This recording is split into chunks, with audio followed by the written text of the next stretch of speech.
when something like this happens in the United States, right? These shootings, which is strictly an American thing. Oh, yeah.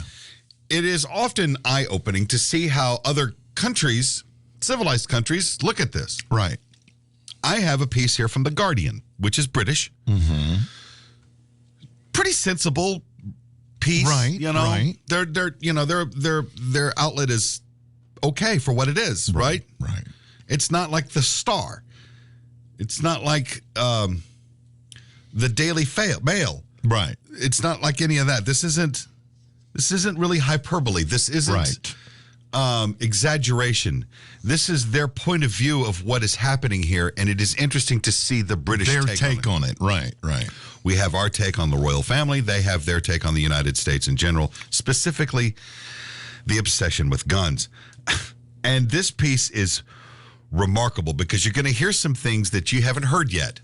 Oh, really? That have happened here. So we'll start by saying from the lead, who wrote this? Arwa Madawi wrote this.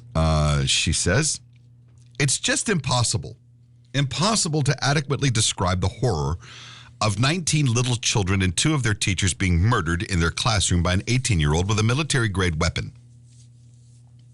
She's dead on. She's right. Yeah. Impossible to adequately articulate the fury and frustration that this just keeps on happening.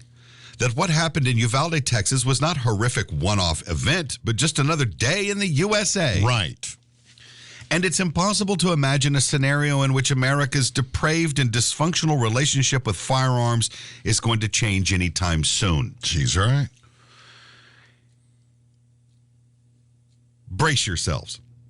If you want to see just how dysfunctional the U.S. obsession with guns is, just take a look at how the right is responding to the shooting. You'd think that the 19 dead children might weigh on their conscience a little bit, make them reconsider common sense gun laws, but no, they are busy regurgitating all the usual talking points and arguing that guns aren't actually the problem. Everything else is. First, I am not making this up. First, trans people and immigrants were blamed. What? Wait, for what? In the immediate aftermath of the shooting, the Republican Congressman Paul Gosar, wasn't he a character in Ghostbusters? He tweeted that the shooter was a transsexual leftist illegal alien. Wow. With no basis. Okay, this is what I mean this is stuff you haven't heard. But this is what they've witnessed here, okay? Paul Gosar tweeted that the shooter was a, quote, transsexual leftist illegal alien, end quote. His source for this lie was the right-wing social network 4chan. You know, we make fun of people that believe that shit. These people are representatives. Which was busy circulating a picture of a transgendered artist and wrongly claiming it was the shooter. The tweet has since been deleted. Then the Federalist found a way to blame Ukraine for the shooting in Texas. Quote, oh, really? Quote, Sandy Hook proved the need to enhance K-12 security, one headline blared. Quote, Congress armed Ukraine instead. Wow. As she writes, gold medal for mental gymnastics right there. Then last night, Fox News tried to shift blame onto the parents. What? Laura Ingraham strategically brought Andrew Pollock, the father of a Parkland victim who has previously argued that, quote, guns didn't kill my daughter, Democratic principles did, end quote. Pollock told Ingraham last night, it's the parents. It's your responsibility where you're sending your children to school. You need to check where your kids go to school. You need to go back to school and see, is there a single point of entry? Do you have guards at the school? They're totally missing it. He went on to suggest that it's better for parents to take their kids out of public school. I agree with this. Yeah, I do too. And put them in private school. I don't agree with that. I don't agree with that either. Because of a lot of these private schools, they take security way more seriously. No, well, why do the priests keep fucking the kids and nobody's doing anything about that? Right. Nevertheless, parents, it's your responsibility. The Baptists. Yes, all of them. Parents, it's your responsibility where you take your children. Ingraham was very pleased with that analysis. Quote, Andrew is exactly right, she concluded. Pollack has previously expressed the idea that regulating guns is not the answer to preventing school shootings and has advocated for schools to put in more safety measures like barriers, bulletproof glass, security officers. Ingraham pressed him on that point, stating that, quote, schools still don't have those safety mechanisms in place, end quote. So there you go. This woman. They're blaming the schools and the parents. Mm-hmm. There you go. It's all the parents' fault. If you don't have the money to send your kids to private school, then it's your fault if they get shot. That's the takeaway from this. Yeah. Schools should not resemble prisons. Amen, sister. They should not have to be fitted with barriers and staffed with armed guards to keep kids safe. Parents should not have to buy their children increasingly popular bulletproof backpacks. Kids should not have to go through active shooter drills the moment they get into preschool. Right. Not just because these sorts of measures are completely dystopian, but because they aren't actually effective. The vast majority of public schools, 96% in 2015 and 2016, now conduct some form of lockdown drill. Rather than preparing kids for a shooting, some experts warn that they are just anxiety-inducing security theater. Staffing schools with police officers is not the answer either. Since 1998, the government had invested over $1 billion to increase police presence in schools. According to one study, only 1% of schools reported having police officers on site in 1975, but by 2018, about 58% of schools reported having a police presence. There were already armed school district police officers at the school in Uvalde, and they didn't stop the shooter, who was wearing body armor. A sergeant with the Texas Department of Public Safety told Anderson Cooper that, quote, there were several law enforcement that engaged the suspect, but he was able to make entry into the school.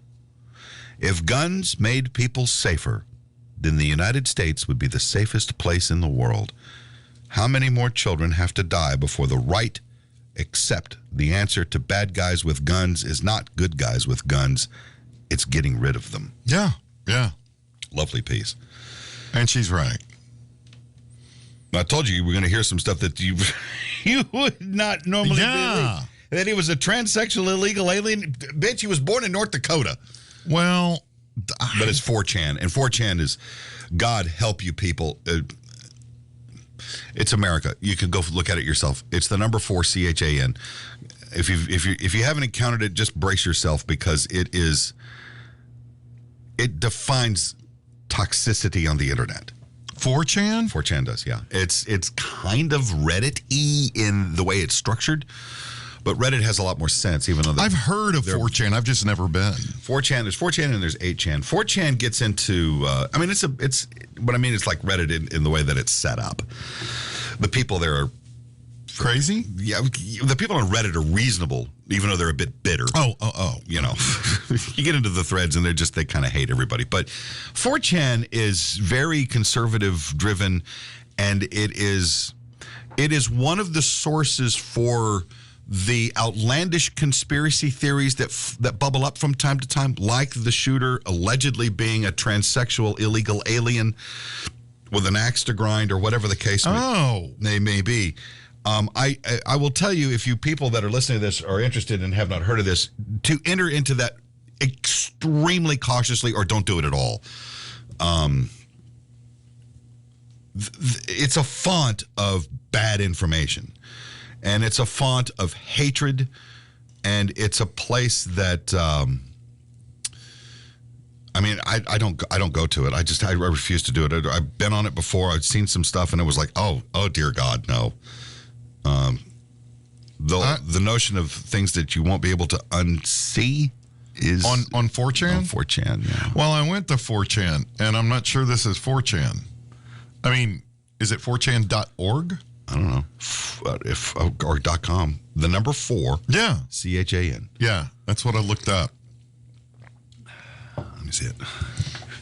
And this is where it went. Open up the site. I believe that is it. And you pick your topics and your subreddits, or whatever you call them, your sub deals, and yeah, because it's not a very well put together site. No, it doesn't look like it. Go back up to the top. take a look at some of those subjects over there. Those are all links.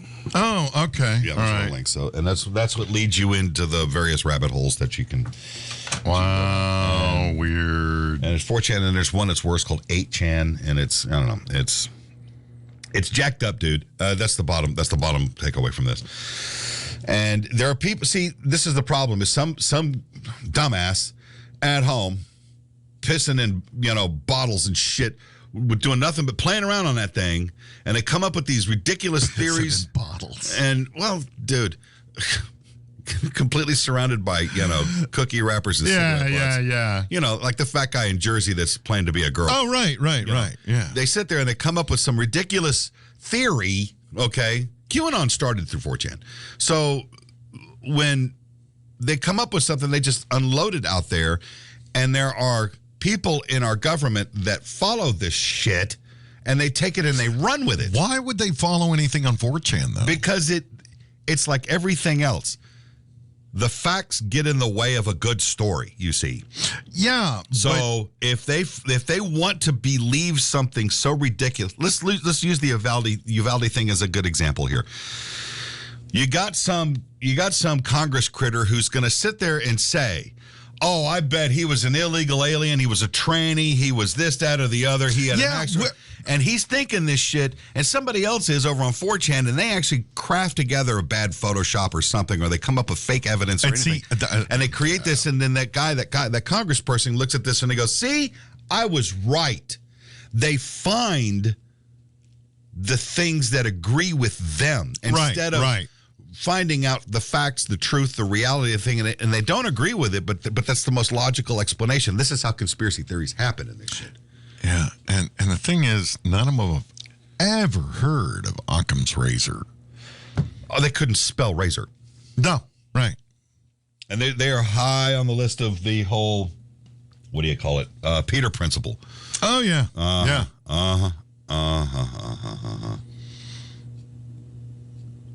It's just so bizarre. So that's where this stuff comes from. And this girl in the UK that wrote for The Guardian, wrote that piece, referring to that, is something you're not going to see here in American media, aside from guys like us, because we tend to delve into everything. Yeah. We filter some of it, but I like to get it out there as raw as possible and let the listeners decide what's up. Let you people figure it out. Right. And like I said, when you go into 4chan, be very careful, because you're going to see some shit that's going to offend you. Really? Oh, yeah. I've only heard of it and just didn't know. And now I just looked up in Google. I looked up 8chan. Mm-hmm. It's no longer called 8chan. What's it called? 8kun. 8. Kun. 8kun. Okay.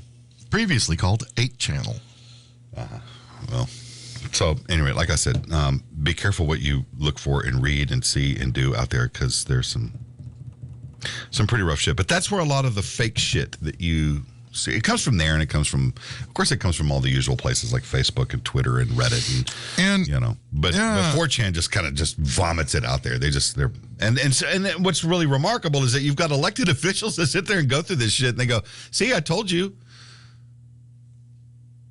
Look what I found. I found this on 4chan." Yeah, but and everybody else is going, "Yeah, you found it on 4chan." 4chan, right? That's like getting your news from Facebook, right? Have you run this through like a legit news service? Drudge is somewhat reasonable nowadays. Really? Kind of, yeah. Oh, are you kidding? When he uncovered the lies about Trump, he hates Trump. No kidding. Oh yeah, Matt Drudge has a vendetta to pick with him. Oh yeah, but he is pushing Breitbart. He pushes a lot of the right wing stuff, but he also puts in a little bit more. He's trying to pull himself back to center. So be careful with that. Wow. But there's reasonable. The New York Times, the Washington Post, the LA Times. There are. Hell, even USA Today, to a certain extent, is somewhat middle of the road, although it's a bit fluffy. Fluffy. It's like Yahoo News. I mean, that's right. That's kind of what USA Today has turned into. Yeah, pretty much. In a way, they don't want to assault you with all the stuff, with the news. Yeah. You know, so you have to, you know, look, even Newsweek to a certain point has kind of backed off the ledge they were on. What ledge were they on? They were on that far right in there for a minute. And they were, during the Trump administration, they were pretty pro-Trump, but they even started, once all the real stuff was coming out, I mean, shit, they ran an article just the other day about how, I didn't know this, that Trump's kids had to talk dad into not quitting the 2016 campaign. He was ready to quit when the Billy Bush stuff came out. Yeah, that's right. Yeah, when the grab her by the pussy thing happened. Yeah. He thought that was it. He's like, he goes, oh, I'm fucked. I'm done. I just need to. This is going to be an embarrassment. And his kid, probably Junior, went, come on, Dad, you can get over. Kellyanne Conway was another one that they said that told him no. Yeah, don't quit. Don't quit. You'll get over this. Yeah. That's pretty sad. So I was kind of surprised to see that Newsweek actually ran that, but they're trying to be, you know, and yeah, they're a little bit right side. That's fine, whatever.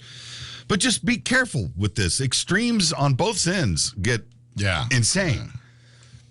And just because you feel a certain way and you have to hunt and seek out somebody that agrees with you, that is not the correct source. Well, no. And yeah, it's nice to read things that you agree with, but it's also nice to read things that are true that may not fit into your thought. This is how we grow as humans. That's exactly right. Right. So that's why you're starting to see more and more, and I'm not alone in this, I'm seeing more and more when people make a statement, Facebook, Twitter, whatever, and that's ridiculous. They'll say, citation, please.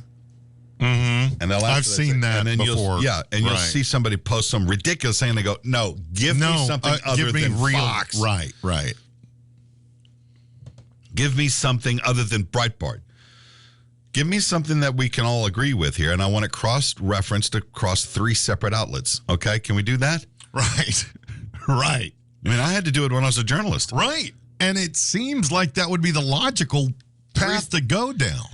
3 separate sources. Right. 2 give you a straight line. A 3rd gives you the bend in whatever direction it's going to go. But that's usually where the truth lies. So that's where you got to sort that out. So these senators that were passing this thing around, the tranny illegal alien. Yeah. What? And I can't believe that a senator would get that from 4chan. Why would... Because they got to find something that agrees with them, so they can. I know. They can say, "Look, I've done my research." That's like during the pandemic. Everybody was going, "Oh, I did my research on the vaccine." Guess what? Those people are dead. Yeah. Right. Yeah, the ones that you got your research from. Oh, the whole ivermectin thing. Oh, yeah. That went away, didn't it? Yeah.